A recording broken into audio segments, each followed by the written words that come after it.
lot of weird and evil things have been happening in the world lately, and we're going to talk about a few of them, starting with the Patrick Mahomes Voodoo doll. This woman, who is clearly an Eagles fan, is stabbing a needle into a Patrick Mahomes Voodoo doll who was the quarterback of the other team.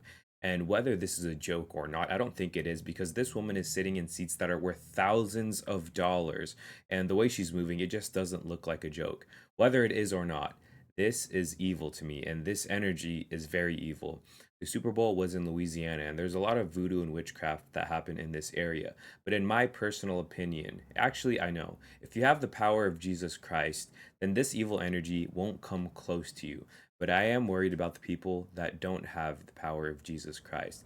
Now, for Mahomes, I believe that he does, because before the Super Bowl happened, he said it in a clip where he believes in Jesus Christ, and I'll show you that in a second. But I mean, especially for people on the big screen, a lot of people are rooting against this guy. I can't imagine the amount of just evil energy that goes towards them. So, I mean, whenever you're praying, just make sure you're praying for everyone. Jesus, my Lord and Savior. It's someone that I look up to every single day to decide what I want to do with my life and how I want to live my life. And so, Jesus is everything to me at the end of the day. I don't know about this season, but I always lean on Acts 27 through 12 about a boy named Eutychus and his faith and him listening to a sermon and falling and dying and coming back to life. And it just spoke to me at that moment of how I need to live my life and how I need to be fully invested in God. So that's from the man himself right before the Super Bowl. Now, when I posted the voodoo video on Instagram, people are saying, well, that's why he played so bad. And I knew that guy looked off at the Super Bowl. And who are we to judge whether a voodoo doll is hindering this guy's gameplay or not? That's just wild to me. The guy probably just had an off game, and the Eagles probably just dominated them. Maybe it was scripted. Who the heck knows? But to blame that on a voodoo doll, I can't imagine in the whole world there was probably a lot worse things going towards this man energy wise than a voodoo doll. So to me, I don't think it had anything to do with a doll or energy. I think it was pure just they lost. Oh well, get over it. But it just makes you realize there is some evil stuff in the world behind the scenes, and just make sure you stay prayed up. While we're on the topic of the Super Bowl, I want you to see what Jay-Z was caught wearing at the Super Bowl, okay? So this is called the Richard Mille RM66 Flying Tourbillon, and this is sapphire red orange, and this is $3 million. But even their watches have symbolism, guys. Take a look at this. So this is all sapphire and red orange, but this is a skull hand. You can see there's a skull head up here, but this is the hand of the skeleton, and it is doing the devil horns. This honestly kind of looks like a little eye in the middle. That's for the watch though. But there's also stars in the middle of it, and it's red, and the model is RM66. Speaking of red, rivers all over the world are turning red, and this feels like it's biblical. I'm not here to fearmonger, but let's just take a look at the footage and we'll dive into the meaning of this. This one is in Argentina. Cuando en el transcurso del día que andábamos, me asomo a la ventana, miramos para el lado del arroyo y estaba colorado el arroyo, pero totalmente rojo, parece un arroyo de sangre, porque, o sea, nunca lo vimos así en estas condiciones.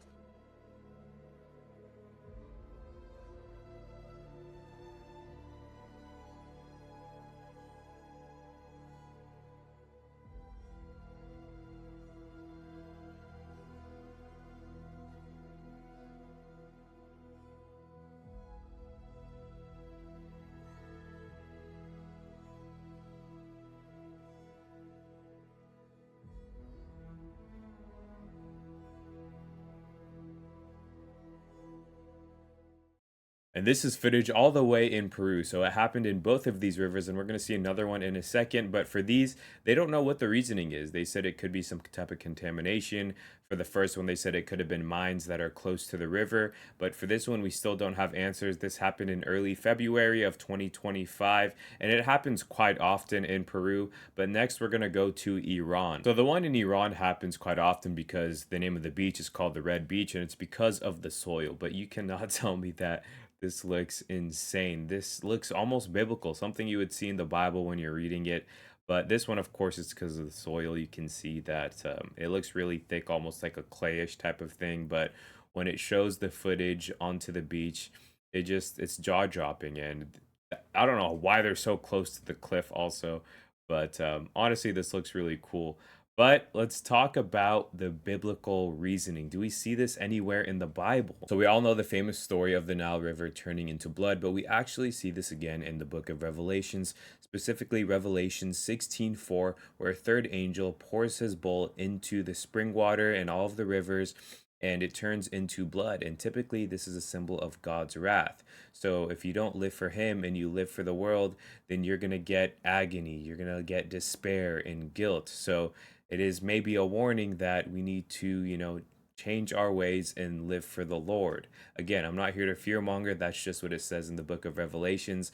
A lot of these rivers naturally turn that color because of the areas that they're placed in, but it's just something to think about. Next, I want to talk about the Weeknd's concerts, because there was this young girl who was attending one of his concerts, and she was so scared that she filmed herself crying at the concert because it looked like he was harvesting some type of energy.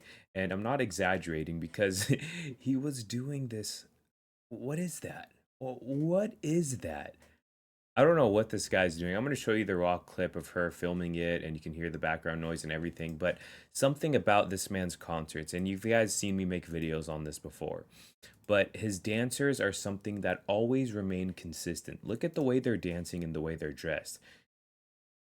If that doesn't look spooky to you, then I don't know what does. I would never attend a concert like this. And he keeps, at all these concerts, he keeps doing this tongue thing.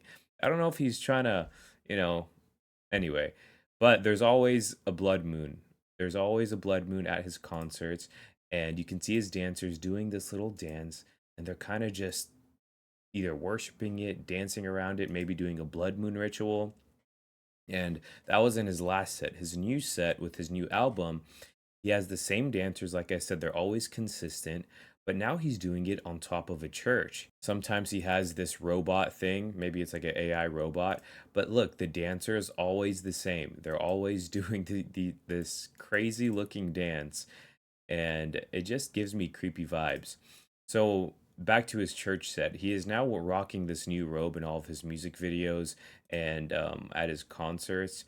I don't really know what it represents, but it has this symbol on the back. So if any of you know what that means, let me know. It might be some type of cultural thing, but this is the raw clip, so we'll look at it together right here.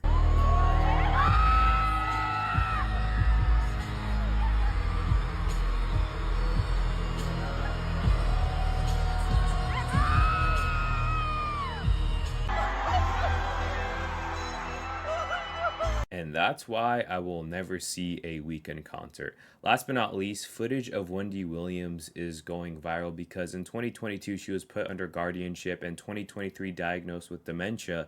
But now these videos are starting to go viral and maybe something weird is going on. Let's take a look. Wendy Williams is locked in a room in an assisted living facility in New York. That's her. The only way I could interview her was to have a camera in the street because we can't get a camera in. She can't really have any visitors. She cannot go outside. She's been out twice in the last 30 days. She has no internet. She, and I think rightly says, she feels like a prisoner.